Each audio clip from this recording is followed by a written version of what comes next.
Hello, नमस्कार दोस्तों। मैं सीकेपी स्टडी में आप सभी का स्वागत करता हूं और मैं छोटू कुमार। आज का जो मेरा क्लास होगा क्लास 12th का आर्ट्स ऑनर्स का, जो कि हिंदी का ऑब्जेक्टिव क्वेश्चन होगा। तो दोस्तों, अगर आप मेरे चैनल को सब्सक्राइब नहीं किए हैं तो कृपया सब्सक्राइब कर बगल में बेल आइकन को दबाकर आप ऑल पे क्लिक कर लें, ताकि स्टडी से रिलेटेड मेरा कोई भी नोटिफिकेशन होगा तो आपको मिलता रहेगा। ठीक है, तो दोस्तों समय को ना वेस्ट करते हुए मैं सीधा क्वेश्चन पे ले चलता हूँ। मेरा फर्स्ट क्वेश्चन करा कि बातचीत साहित्य की कौन सी विधा है। तो ऑप्शन ए में दिया गया है उपन्यास, ऑप्शन बी में कहानी, ऑप्शन सी में निबंध और ऑप्शन डी में नाटक। तो बातचीत साहित्य की कौन सी विधा है। तो यहाँ पर एक का जो मैं राइट आंसर बता देना चाहूँगा कि निबंध जो होता है बातचीत का, जो कि है साहित्य की एक विधा होता है। बातचीत करने की जो विधा होता है उसे हम निबंध कहते हैं, यानी ऑप्शन नंबर सी मेरा बिल्कुल करेक्ट आंसर है। ठीक है, आप इसे याद रखेंगे। नेक्स्ट क्वेश्चन पे हम चलते हैं। क्वेश्चन नंबर 2 पे दूसरा क्वेश्चन कह रहा है कि उसने कहा था किस प्रकार की कहानी है। तो ऑप्शन दिया हुआ ऑप्शन ए में धर्म प्रधान, ऑप्शन बी में चरित्र प्रधान और ऑप्शन सी में भाव प्रधान और ऑप्शन डी में कर्म प्रधान। तो उसने कहा था कि प्रधान की किस प्रकार की कहानी है।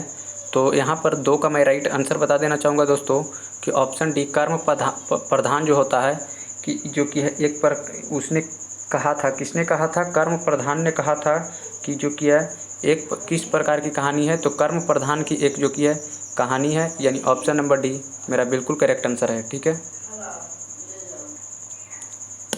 नेक्स्ट क्वेश्चन पे चलते हैं दोस्तों। क्वेश्चन नंबर 3 है। 3 नंबर क्वेश्चन है करा कि जयप्रकाश नारायण रचित पाठ का नाम है। तो ऑप्शन देखते हैं। ऑप्शन ए में है प्रगति और समास, ऑप्शन बी में हंसते हुए मेरा अकेलापन और ऑप्शन सी में बातचीत और ऑप्शन डी में संपूर्ण क्रांति। तो जयप्रकाश नारायण रचित पाठ का क्या नाम दिए थे। तो 3 का मैं राइट आंसर बता देना चाहूँगा कि संपूर्ण क्रांति जो था, जो कि जयप्रकाश नारायण ने जो किया है उस पाठ का जो नाम दिए थे संपूर्ण क्रांति दिए थे जयप्रकाश नारायण ने, यानी ऑप्शन नंबर डी मेरा बिल्कुल करेक्ट आंसर है। ठीक है, आप इसे याद रखेंगे। नेक्स्ट क्वेश्चन पे हम बढ़ते हैं। क्वेश्चन नंबर 4 चौथा क्वेश्चन है करा दिनकर को कौन सा राष्ट्रीय सम्मान मिला था। तो ऑप्शन ए में दिया गया पद्मश्री, जो कि पद्मश्री और ऑप्शन बी में भारत रत्न और ऑप्शन सी में पद्म भूषण और ऑप्शन डी में पद्म भूषण। तो यहाँ पर जो कि दिनकर को कौन सा राष्ट्रीय सम्मान मिला था। तो 4 का मैं राइट आंसर बता देना चाहूँगा दोस्तों कि पद्मश्री जो है, पद्मश्री जो कि राष्ट्रीय सम्मान मिला था, उस राष्ट्रीय सम्मान का नाम था पद्मश्री, यानी ऑप्शन नंबर ए मेरा बिल्कुल करेक्ट आंसर है। ठीक है, आप इसे याद रखेंगे। नेक्स्ट क्वेश्चन पे हम बढ़ते हैं। क्वेश्चन नंबर 5 में 5वां क्वेश्चन है करा कि रोज शीर्षक कहानी के लेखक हैं। तो ऑप्शन देखते हैं। ऑप्शन ए में अक्षय, ऑप्शन बी में रामधारी सिंह दिनकर, ऑप्शन सी में मोहम्मद राकेश और ऑप्शन डी में उदय प्रकाश। तो रोज शीर्षक के कहानी के लेखक कौन हैं। तो यहाँ पर 5 का मैं राइट आंसर बता देना चाहूँगा कि अक्षय जो थे वो रोज के शीर्षक कहानी के लेखक कौन थे, अक्षय थे, यानी ऑप्शन ए मेरा बिल्कुल करेक्ट आंसर है। ठीक है, आप इसे याद रखेंगे। नेक्स्ट क्वेश्चन पे हम बढ़ते हैं। क्वेश्चन नंबर 6 की ओर। छठा क्वेश्चन है करा कि प्रताप के संस्थापक कौन थे। तो ऑप्शन ए में दिया गया गणेश शंकर विद्यार्थी, ऑप्शन बी में है माखन लाल चतुर्वेदी, ऑप्शन सी में बाल कृष्ण भट्ट और ऑप्शन डी में भारतेंदु हरिचंद्र। तो प्रताप के संस्थापक कौन थे। तो 6 का मैं करेक्ट आंसर बता देना चाहूँगा कि गणेश शंकर विद्यार्थी जो थे प्रताप के संस्थापक थे, यानी गणेश शंकर विद्यार्थी जो थे प्रताप का संस्थापक थे, यानी ऑप्शन नंबर ए मेरा बिल्कुल करेक्ट आंसर है। ठीक है, आप इसे याद रखेंगे। नेक्स्ट क्वेश्चन पे हम बढ़ते हैं। क्वेश्चन नंबर 7 की ओर। 7वां क्वेश्चन है दोस्तों करा ओ सदानीरा शीर्षक पाठ के लेखक हैं कौन है। तो ऑप्शन ए में दिया गया है मोहन राकेश, ऑप्शन बी में जगदीश चंद्र माथुर, ऑप्शन सी में उदय प्रकाश और ऑप्शन डी में नाबर सिंह। तो ओ सदानीरा शीर्षक पाठ के लेखक कौन है। तो यहाँ पर 7 का मैं करेक्ट आंसर बता देना चाहूँगा कि जगदीश चंद्र माथुर जो थे, जो कि ओ सदानीरा जो शीर्षक लेखक लिखे थे, जो कि है जगदीश चंद्र माथुर लिखे थे, यानी ऑप्शन नंबर बी आप इसे याद रखेंगे। ठीक है, नेक्स्ट क्वेश्चन पे हम बढ़ते हैं। क्वेश्चन नंबर 8 की ओर। 8वां क्वेश्चन है करा मोहन राकेश का जन्म कब हुआ था। तो ऑप्शन ए में दिया गया 8 जनवरी से 1925 को, ऑप्शन बी में 18 फरवरी 1930 को और ऑप्शन सी में 20 जनवरी 1926 को और ऑप्शन डी में 14 जनवरी 1931 को। तो मोहन राकेश का जन्म कब हुआ था? तो 8 का मैं बिल्कुल करेक्ट आंसर बता देना चाहूँगा कि 8 जनवरी 1925 को मोहन राकेश का जन्म हुआ था। ठीक है, ऑप्शन ए मेरा बिल्कुल करेक्ट आंसर है, आप इसे याद रखेंगे। नेक्स्ट क्वेश्चन पे हम बढ़ते हैं दोस्तों। क्वेश्चन नंबर 9 है, कह रहा है कि प्रगति और समाज के लेखक हैं, कौन है? तो ऑप्शन ए में दिया गया है बालकृष्ण भट्ट, ऑप्शन बी में जयप्रकाश नारायण, ऑप्शन सी में नाबर सिंह और ऑप्शन डी में उदय प्रकाश। तो प्रगति और समाज के लेखक कौन है? तो 9 का जो मेरा बिल्कुल करेक्ट आंसर हो जाएगा, जो कि ऑप्शन सी हो जाएगा।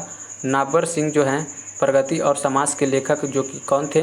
नाबर सिंह थे, यानी ऑप्शन नंबर सी इस क्वेश्चन का मेरा बिल्कुल करेक्ट आंसर है। ठीक है, आप इसे याद रखेंगे। नेक्स्ट क्वेश्चन पे हम बढ़ते हैं। क्वेश्चन नंबर 10 में 10वां क्वेश्चन है, करा हंसते हुए मेरा अकेलापन के लेखक हैं, कौन है? तो ऑप्शन ए में दिया गया भरत जी जो कि श्रीवास्तव, ऑप्शन बी में आचार्य रामचंद्र शुक्ल और ऑप्शन सी में दिनकर और ऑप्शन डी में मोहन राकेश। तो हंसते हुए मेरा अकेलापन के लेखक कौन थे? तो जो कि 10 का मैं करेक्ट आंसर बता देना चाहूँगा कि मोहन राकेश जो थे, जो कि अकेलापन के लेखक जो थे वो मोहन राकेश थे, यानी ऑप्शन नंबर डी मेरा बिल्कुल करेक्ट आंसर है। ठीक है, आप इसे याद रखेंगे। नेक्स्ट क्वेश्चन पे हम बढ़ते हैं। क्वेश्चन नंबर 11 में 11 नंबर क्वेश्चन है, करा कि उदय प्रकाश जी किस पत्रिका के संपादक हैं थे? तो ऑप्शन ए में दिया गया दिनमान, ऑप्शन बी में धर्मयुग, ऑप्शन सी में सरिका और ऑप्शन डी में कथा देश। तो उदय प्रकाश जी किस पत्रिका के संपादक थे? तो 11 का जो मेरा बिल्कुल करेक्ट आंसर है, जो कि ऑप्शन ए दिनमान जो थे, दिनमान जो होगा वो मेरा बिल्कुल करेक्ट आंसर हो जाएगा। ठीक है, दिनमान, आप इसे याद रखेंगे। उदय प्रकाश किस पत्रिका के संपादक थे? तो दिनमान पत्रिका के संपादक थे उदय प्रकाश, यानी ऑप्शन ए मेरा बिल्कुल करेक्ट आंसर है। ठीक है, आप इसे याद रखेंगे। चलते हैं नेक्स्ट क्वेश्चन की ओर। क्वेश्चन नंबर 12 है, करा जो लोग भयभीत हैं वो क्या नहीं हो सकते हैं? तो ऑप्शन ए में दिया गया है मेधावी, ऑप्शन बी में करा है धनवान, ऑप्शन सी में करा है ज्ञानवान और ऑप्शन डी में करा है बलवान। तो जो लोग भयभीत हैं वो क्या नहीं हो सकते हैं? तो यानी इस क्वेश्चन में करा है कि जो लोग अगर भयभीत हैं तो वो क्या नहीं हो सकते हैं, यानी क्या हैं वो बताना है। तो 12 का जो कि मेरा बिल्कुल करेक्ट आंसर होगा वो मेधावी हो जाएगा, मेधावी हो जाएगा, यानी ऑप्शन ए मेरा बिल्कुल करेक्ट आंसर हो जाएगा। ठीक है, आप इसे याद रखेंगे। नेक्स्ट क्वेश्चन पे हम चलते हैं। क्वेश्चन नंबर 13 में 13वां क्वेश्चन है, करा है कि जयसी का जन्म स्थान था। तो जयसी का जन्म स्थान कहाँ था? तो ऑप्शन ए में दिया गया बनारस, ऑप्शन बी में दिल्ली, ऑप्शन सी में अजमेरी और ऑप्शन डी में मरेठी। तो जयप्रकाश जयसी का जन्म स्थान कहाँ हुआ था? तो 13 का मैं राइट आंसर बता देना चाहूँगा कि अमेरी स्थान पर जयसी का जन्म हुआ था, यानी ऑप्शन नंबर डी मेरा बिल्कुल करेक्ट आंसर हो जाएगा। ठीक है, आप इसे याद रखेंगे। नेक्स्ट क्वेश्चन पे चलते हैं।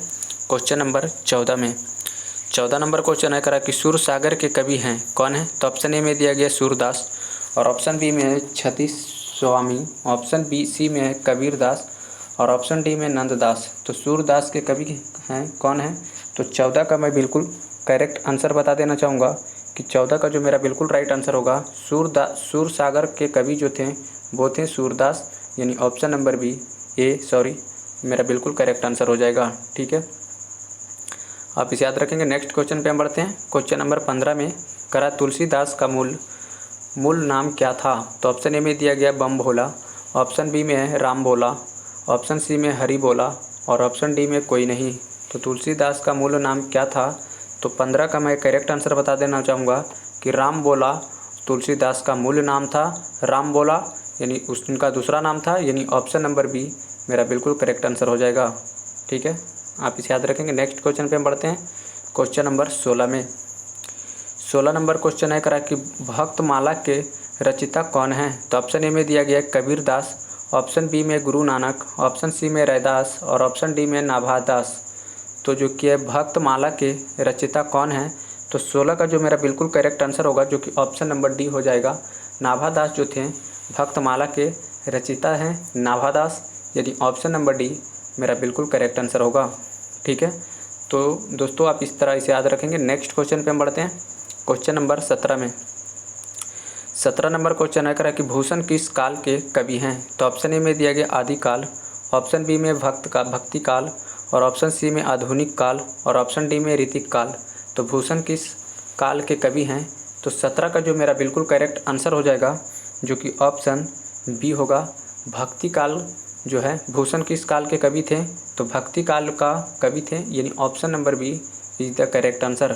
ठीक है, आप इसे याद रखेंगे। नेक्स्ट क्वेश्चन पे हम बढ़ते हैं, क्वेश्चन नंबर 18 में। 18 नंबर क्वेश्चन है कि तुमुल कोलाहल कहल में शीर्षक कविता के रचयिता कौन है? तो ऑप्शन ए में दिया गया जयशंकर प्रसाद, ऑप्शन बी में करा सूर्यकांत त्रिपाठी निराला, ऑप्शन सी में महादेवी वर्मा और ऑप्शन डी में सुमित्रा नंदन पत्र। तो तुमुल कोलाहल कहल में शीर्षक कविता के रचयिता कौन है? तो 18 का मैं बिल्कुल करेक्ट आंसर बता देना चाहूँगा कि जयशंकर प्रसाद जो हैं तुमुल कोलाहल कहल में शीर्षक कविता के रचयिता थे जयशंकर प्रसाद, यानी ऑप्शन नंबर ए मेरा बिल्कुल राइट आंसर हो जाएगा। ठीक है, आप इसे याद रखेंगे। नेक्स्ट क्वेश्चन पे हम बढ़ते हैं, क्वेश्चन नंबर 19 में। 19वां क्वेश्चन है कि सुभद्रा कुमारी चौहान की लिखी कविता कौन सी है? तो ऑप्शन ए में दिया गया प्यारे नन्हे बेटे को, ऑप्शन बी में करा पुत्र वियोग को, ऑप्शन सी में करा हार जीत और ऑप्शन डी में करा गाँव घर। तो सुभद्रा कुमारी चौहान की लिखी कविता कौन सी है? तो 19 का जो मेरा बिल्कुल करेक्ट आंसर होगा जो कि option number B correct answer हो जाएगा। पुत्र वियोग जो है सुभद्रा कुमारी चौहान की लिखी कविता थी, पुत्र वियोग कविता लिखी थी सुभद्रा कुमारी ने, यानी ऑप्शन नंबर बी मेरा बिल्कुल करेक्ट आंसर है। ठीक है, आप इसे याद रखेंगे। नेक्स्ट क्वेश्चन पे हम बढ़ते हैं, क्वेश्चन नंबर दोस्तों यहाँ से जो किया है क्वेश्चन काट दिया गया है। तो दोस्तों मैं बता देना चाहूँगा कि इस वीडियो को मुझे यहीं पे समाप्त करना होगा। तो इस वीडियो को जो किया है, जो कि अगर आपको अच्छा लगा ये वीडियो तो आप वीडियो को लाइक कीजिए और हमारे चैनल को सब्सक्राइब कीजिए।